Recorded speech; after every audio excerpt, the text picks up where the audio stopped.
वंदे मातरम।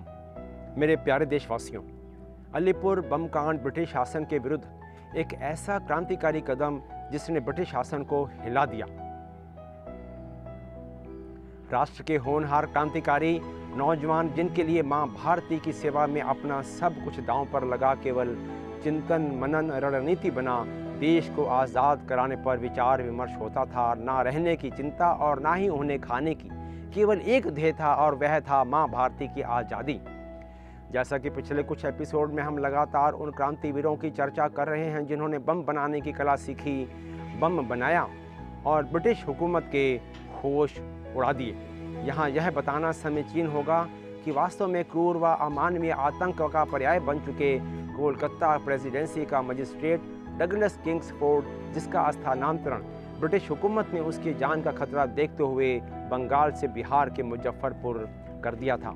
परंतु दूसरी ओर क्रांतिकारी खुदीराम बोस व क्रांतिकारी प्रफुल्ल कुमार चाकी मुजफ्फरपुर पहुंच गए और किंग्सफोर्ड की जीवन लीला समाप्त करने की ठान ली।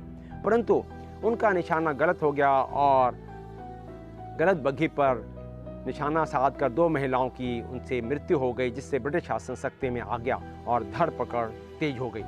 और इसी धरपकड़ में जितने भी क्रांतिकारियों को ब्रिटिश शासन ने बंदी बनाया, उन सब पर जो केस चला, मुकदमा दायर हुआ, उसे अलीपुर बम कांड का नाम दिया गया।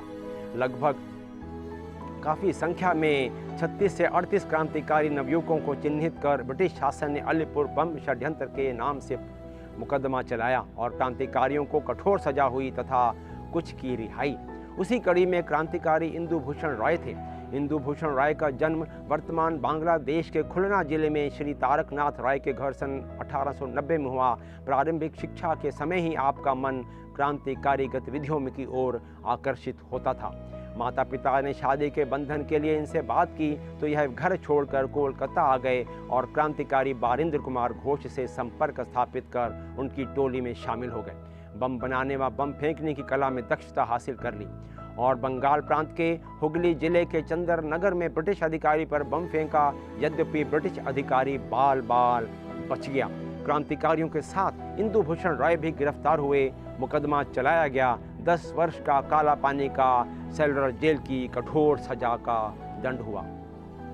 सेलुलर जेल में, जैसा कि हम एपिसोड 105, 106 में बता चुके हैं, ब्रिटिश शासन द्वारा सेलुलर जेल में अमानवीय व्यवहार, अत्याचार, आतंक और इंदु भूषण राय यह अमानवीय अत्याचार आतंक सहन नहीं कर पाए और ब्रिटिश शासन को जबकि यह मालूम था कि इंदु भूषण राय का स्वास्थ्य खराब है। सेलुलर जेल में कठोर कार्य करते करते उनके हाथों में छाले पड़ चुके थे। सेलुलर जेल जहां प्रत्येक पल मानवता शर्मसार होती थी। तो गत्वा अत्याचारों से अब मुक्ति पाने का इंदु भूषण राय के पास एक ही उपाय बचा था, वह था आत्महत्या। रात में कुर्ता पैजामा को फाड़कर उसी से रस्सीनुमा बंधन बांधकर फांसी लगाकर अपनी जीवन लीला समाप्त कर ली। सेलुलर जेल के परिसर में इंदु भूषण राय जी की प्रतिमा स्थापित है, जो उनकी यातनाओं भरी जिंदगी व स्वतंत्रता संग्राम में उनके द्वारा घोर यातनाएं झेलने की गाथा कहती है। अलीपुर बम केस में उपेंद्र नाथ बंदोपाध्याय भी बंदी बनाए गए। ब्रिटिश हुकूमत ने मुकदमा चला, आजीवन काला पानी की सजा सुनाई। उपेंद्र नाथ बंदोपाध्याय का जन्म 6 जून सन 1879 में बंगाल के चंदर नगर में हुआ था। आप अर्थशास्त्र व राजनीति शास्त्र की शिक्षा व राष्ट्र प्रेम तथा देश की आज़ादी कैसे प्राप्त करें, नौजवानों छात्राओं में यह बीजारोपण भी किया करते थे।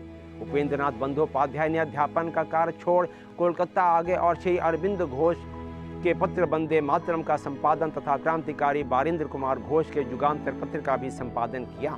यातनाओं और अपमान के साथ 12 वर्ष सेलुलर जेल में गुजारते हुए सन 1920 में रिहा हुए। सन 1950 में स्वतंत्रता संग्राम सेनानी उपेंद्र नाथ बंदोपाध्याय संसार से हमेशा के लिए अलविदा हो गए। वीरेंद्र कुमार घोष की टोली में और भी सदस्य थे, जिनका नाम था उलास्कर दत्त, जितेंद्र राय, प्रफुल्ल चंद्र चक्रवर्ती इत्यादि। वर्ष 1904 की बात है कि गुरुदेव रविंद्रनाथ टैगोर का भाषण स्वदेशी समाज पर आधारित था। अपार जन समूह इस भाषण को सुनने के लिए एकत्र हुआ। पुलिस ने भीड़ को नियंत्रण में लाने के लिए पुलिस बल का प्रयोग कर निरपराध लोगों पर लाठियां बरसाईं। महिलाएं व बच्चे चोटिल हो गए। उल्लासकर दत्त को यह सब नागवार गुजरा। उनकी पुलिस से तकरार हो गई, जिससे वहां उपस्थित ब्रिटिश सिपाही भेड़िए की तरह उल्लासकर दत्त पर टूट पड़े और थाने लाकर उसके विरुद्ध रिपोर्ट दर्ज करवा दी। उल्लासकर दत्त को बम बनाने की कला का ज्ञान था। वह बारिंद्र कुमार घोष की क्रांतिकारी टोली में सक्रिय थे। ब्रिटिश शासन ने जब कोलकाता, मानिकटोला व अन्य स्थानों पर छापा मारा तो बारिंद्र कुमार घोष के साथ उल्लासकर दत्त भी गिरफ्तार हुए। 12 वर्ष की काला पानी की कठोर सजा। 1920 में 12 वर्ष की सजा काटते हुए सेलुलर जेल से आप रिहा हुए। क्रांतिकारियों ने बंगाल के गवर्नर एंड्रयू फ्रेजर की हत्या करने की कई बार कोशिश की, परंतु वह हर बार बच जाता। पर क्रांतिकारियों ने हिम्मत नहीं हारी और विद्यालय के एक छात्र जितेंद्र नाथ रॉय ने 7 नवंबर सन 1908 में एक आम सभा में पिस्टल से हमला किया, परंतु पिस्टल के ना चल पाने से इस बार भी गवर्नर एंड्रयू फ्रेजर बच गया। क्रांतिकारी जितेंद्र नाथ रॉय को गिरफ्तार कर 10 साल का कठोर दंड सुनाया गया। वह इनके तीसरे साथी प्रफुल्ल चंद्र चक्रवर्ती बम का परीक्षण करते हुए मृत्यु को प्राप्त हो गए। क्रांतिकारी उल्लासकर दत्त का जन्म वर्तमान बांग्लादेश के ब्राह्मणबरिया जिले के कालीकाचा गांव में 16 अप्रैल सन 1885 को श्री दुर्जा दास दत्त के घर हुआ। लंदन विश्वविद्यालय से आपने कृषि की शिक्षा प्राप्त की थी। सन 1920 में सेलुलर जेल से रिहा होकर आप कोलकाता आ गए। यहाँ सन 1931 में आपको पुनः गिरफ्तार कर 18 महीने तक जेल में रखा। कुछ समय कोलकाता में रहे। जीवन का आखिरी समय सिलचर में गुजारा। यहाँ 17 मई सन 1965 को क्रांतिकारी उल्लासकर दत्त चिरनिद्रा में लीन हो गए। शत शत नमन करते हैं इंदु भूषण राय, उपेंद्र नाथ बंदोपाध्याय, उल्लासकर दत्त, प्रफुल्ल चंद्र चक्रवर्ती जी को स्वतंत्रता संग्राम में उनके योगदान को। इस अवसर पर कवि राम स्वरूप अवस्थी रूप जी की कविता याद आती है। शीर्षक है यह राष्ट्र पुरुष ललकार उठा है। राष्ट्र पुरुष ललकार उठा है, रणसज्जा अभिराम सज रही है। उठो सपूतों शस्त्र संभालो, रणभेरी अभिराम बज रही है। उत्तर में बर्बर दानव ने बड़े बड़े विषदंत बढ़ाए। रक्त लिप्स वह ले लिहान है, लाल लाल जबड़े फैलाए। सत्वर दशन तोड़ दो उसके, अरि उल्टे पैरों भग जाए। तुम दिग्विजयी वीर तुम्हारी, रणवाहिनी प्रकाम सज रही। राष्ट्र पुरुष ललकार उठा है, उठो सपूतों शस्त्र संभालो। भारत भूमि के अलबल में विकसे रामकृष्ण के वंशज, तुम हो भीष्म द्रोण अथवा उस महारथी अर्जुन के अंशज। करो धनुष टंकार पुनः जो, दहल उठे दिश के दिग्जग। दुशासन बढ़ रहा अरे, जननी द्रुपदा प्रति याम लज रही। राष्ट्र पुरुष ललकार उठा है, उठो सपूतों शस्त्र संभालो।